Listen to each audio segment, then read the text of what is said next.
You know, the US is just this little monster right now that's hurting the whole earth. And I keep dreaming about the United States. The flag is all torn up or burned or dirty. They're under judgment, severe. But thank God I'm not the only person that's busy complaining about the United States. There are other people in other countries that are basically fed up.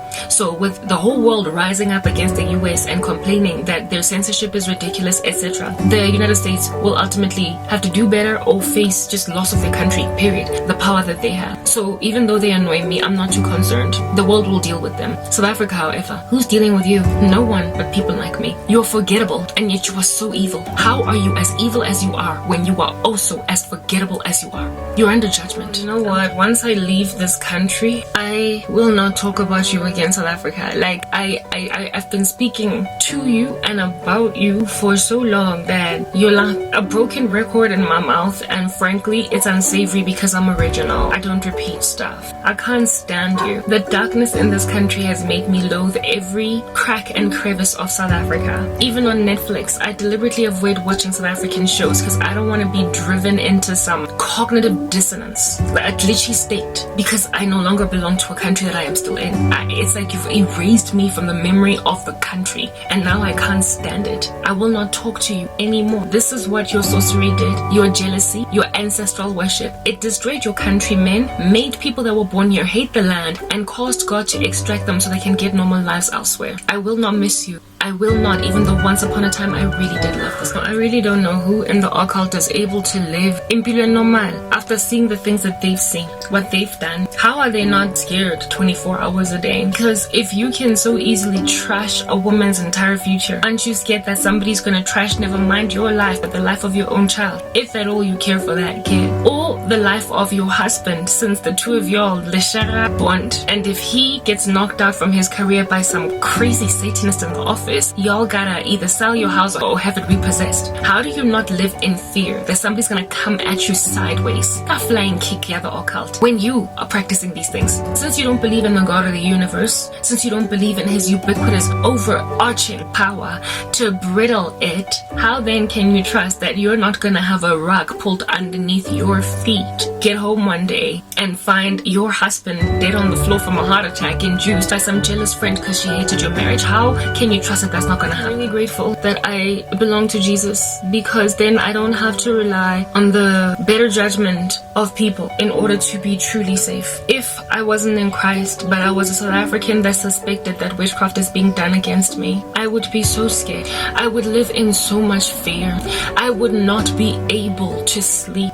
I would not want to have any children or get married, because I would be fretful of being widowed and made a mom that has had to bury children.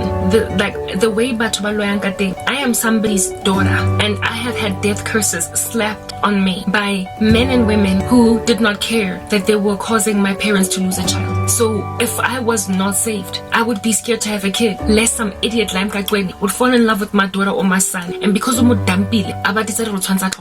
that's how you have made yourselves live South Africa, on freaking eggshells. And you think that I'm the one here that's Africa. I feel so sorry for you. You have declared war on your own land. You're like America. You're literally as dumb as America. They've declared war on their own land. They've invaded their own land. They're like Vladimir Putin invading Russia. Okay, and so too is South Africa, just like Vladimir Putin invading Russia as opposed to the Ukraine. You are destroying your own country. You are shelling your own country, bombing your communities. You're killing entire families. Inside, I'm a family in that one is the one that I can't get. You know, divide and conquer. It's a whole thing. Family, like inside your family members, you uproot your own family members, people that you grew up with. How do you think that you're going to be able to reminisce in the future over memories that you shared with a cousin of yours when you were kids, when that cousin is 6 feet under, or like me, groveling at the back of a mom's house, struggling to come up for air? How in the world are you supposed to live? Literally, you have chopped a chunk of your life out from history and make sure that you can't even speak about them at dinners and lunches, and you think your country is not dying or dead. Some of the most handsome men that I have ever met, and beautiful women, really cool people, have put witchcraft on me, and it's left me really shocked. It's left me cynical and wondering, is there anybody osahlangi? Is there anybody that is normal, that thinks kapelu? It's who? Hi, I don't know. All I know is that all that it took for these people to literally play with dangerous spiritual weapons against innocent people that didn't see it coming were mild motivations or inclinations unto jealousy or greed or entitlement or whatever. Men who feel like, I want you, but you don't want me back. Just go and they hit a woman with a spiritual weapon to make them love him.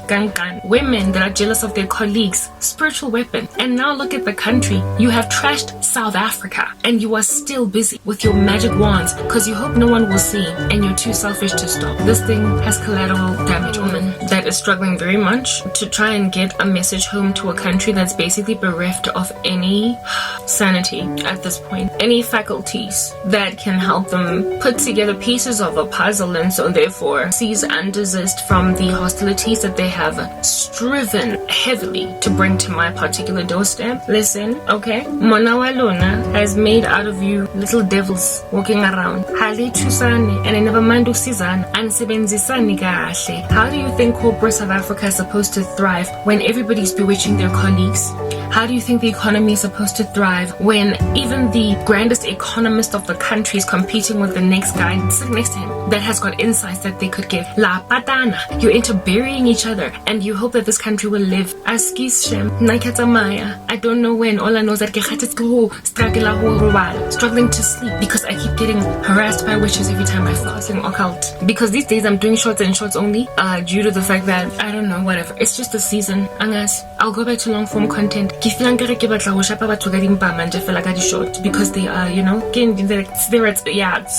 they're like a taste. And I like how much they electrocute people. Listen, witchcraft is dark, everybody knows that. But it tends to strangely somehow get induced into a person's members by whatever it is that that person wants or is struggling with in a season. The poor are induced into it by their poverty. The incredibly jealous are induced into it by their jealousy. The bereft of romance are induced into it by the desire to go and grab a woman also belonging to Wena, using it. Whatever it is that is your general incontinence is exactly what's going to lure you to do witchcraft, evidencing that it is not the sport of the wealthy or the sport of the benefited, but rather the sport of the desperate to do whatever it is that they want to do without getting caught. On the topic of ubtagati, ne guys, and just the observation that you ought to be making over the fact that it appears to be most rampant, most rife, and most lapa and untidy, really, in the poor community, in poverty-stricken communities. I was lambasted by sorcery years prior to me entering into the sorrow, but once I was in the sorrow, it ramped up ever more so. Do you want to know why? It is because the devil looks at a situation just like he did with Christ in the wilderness and says, turn the stone into bread. And Christ's response was, man does not live by bread alone, but by the word that proceeds from the mouth of God.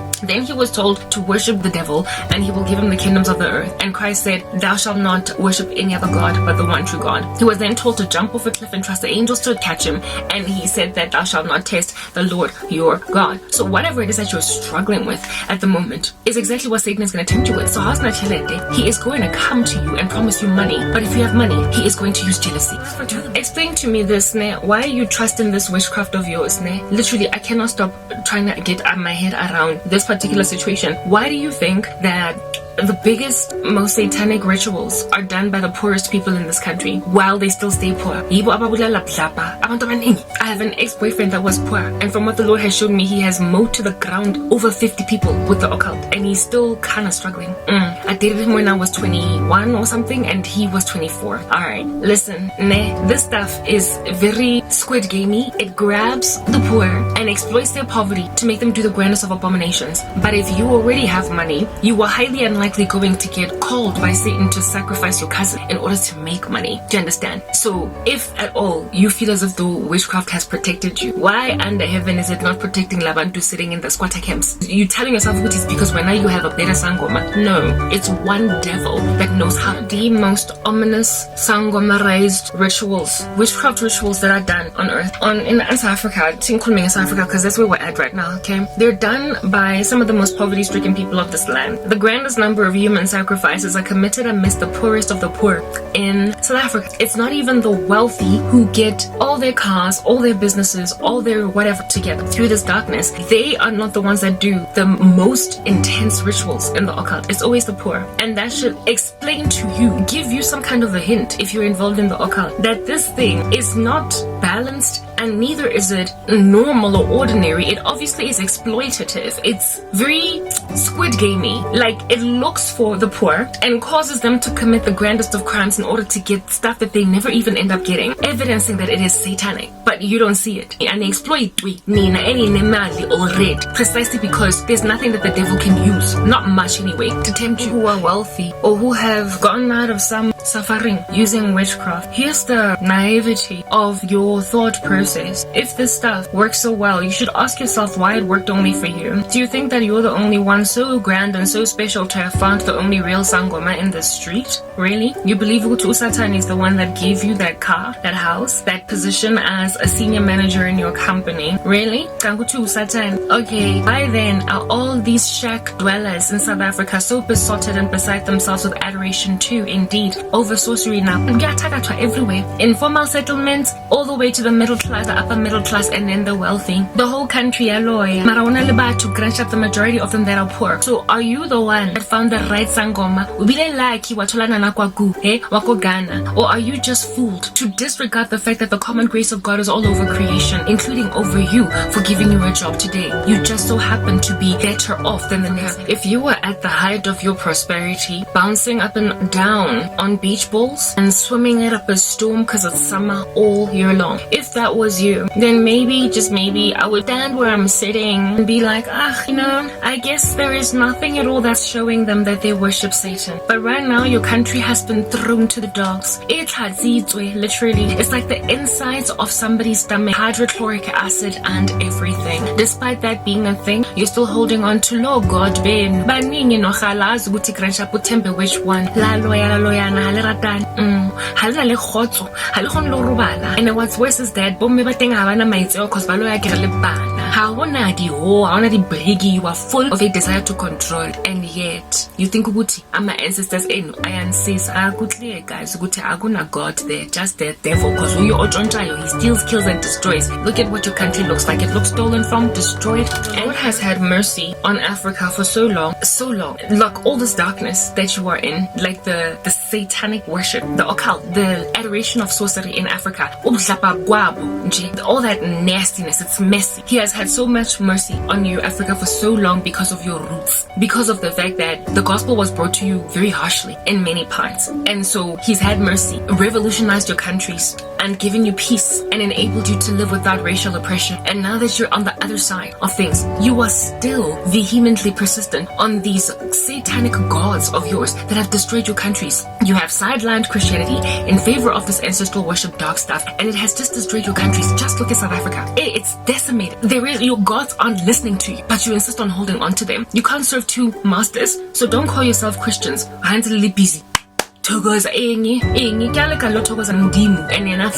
no freaking dead human beings. Gracious, he's slow to anger and abounding in steadfast love, not willing that anybody should perish, but that all should come to repentance. So Africa, you've been given time. South Africa, in particular where I'm at, you've been given time.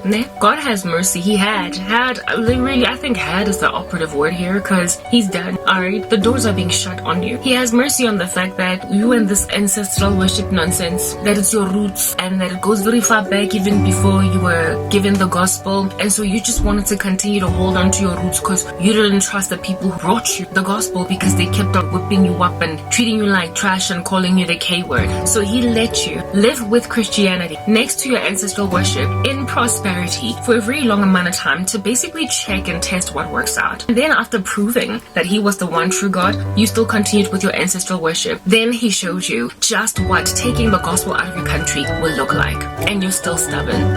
Carry on listening to South Africa.